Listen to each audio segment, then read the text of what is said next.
Ciao a tutti e benvenuti in un nuovo video. Oggi vedremo le componenti del tuffo.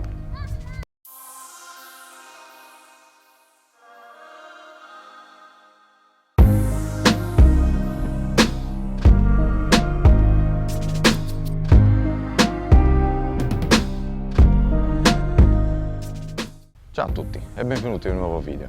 Oggi, come detto antecedentemente, vedremo le componenti del tuffo. Le componenti del tuffo sono 6.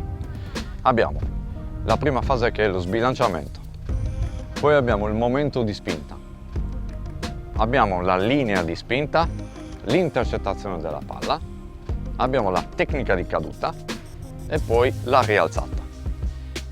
Ognuno di questi componenti fa sì che il tuffo sia eseguito in modo corretto. Partiamo dallo sbilanciamento. Per prima cosa, dalla posizione di parata abbiamo necessità di sbilanciare il corpo verso la parte in cui dovremo effettuare la parata. E quindi il primo passo fondamentale del tuffo è sbilanciarsi verso la direzione della palla. Il secondo momento importante, il secondo componente, è il momento di spinta. Abbiamo visto in un altro video dove la spinta ci può o non può essere, a seconda che utilizziamo il tuffo con spinta o il tuffo senza spinta. Il tuffo senza spinta ovviamente questa fase di spinta non ce l'ha, quindi abbiamo uno sbilanciamento e la tecnica di caduta, mentre il tuffo con la spinta abbiamo lo sbilanciamento, la spinta, quindi abbiamo il momento di spinta e poi quindi è il momento in cui noi imprimiamo massima forza sulla gamba per andare verso il pallone e intercettare la palla. Poi abbiamo la linea di spinta, che è la linea che viene tracciata tra il nostro corpo, quindi tra gamba, braccio e il punto in cui andiamo a intercettare la palla. Abbiamo l'intercettazione della palla e quindi in quel momento noi andiamo ad agire sul pallone con una presa, una deviazione e quindi stiamo comunque effettuando in quel momento la parata. Da lì in poi, una volta effettuata l'intercettamento della palla, che sia in presa o che sia in respinta, abbiamo la tecnica di caduta. Tecnica di caduta che dobbiamo imparare a fare, dobbiamo insegnare ai nostri piccoli a fare in modo corretto, in modo che i tuffi lunghi e i tuffi alti non diventino un problema quando si va a fare il contatto per terra.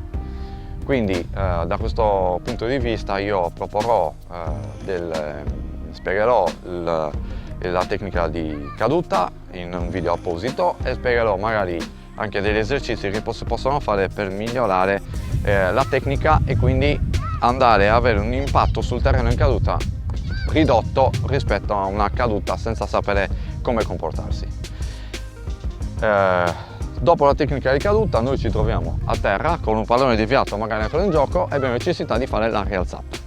La rialzata viene eseguita attraverso la spinta da terra in 3 fasi differenti, prima con la mano, poi col ginocchio del lato omologo alla parata che si è fatta e poi per salire sul piede del lato opposto. Queste sono le 6 componenti del tuffo che compongono il gesto tecnico completo e nei video successivi, in modo analitico e globale, vedremo come deve essere effettuato un tuffo, cosa comporta effettuare un tuffo piuttosto che un altro, anche in base all'altezza della palla, e come comportarsi sulla presa o meno del pallone. Se questo video vi è piaciuto, vi invito a mettere un like, iscrivervi al canale, attivare la campanella per essere sempre aggiornati sui nuovi contenuti e vi auguro un buon allenamento.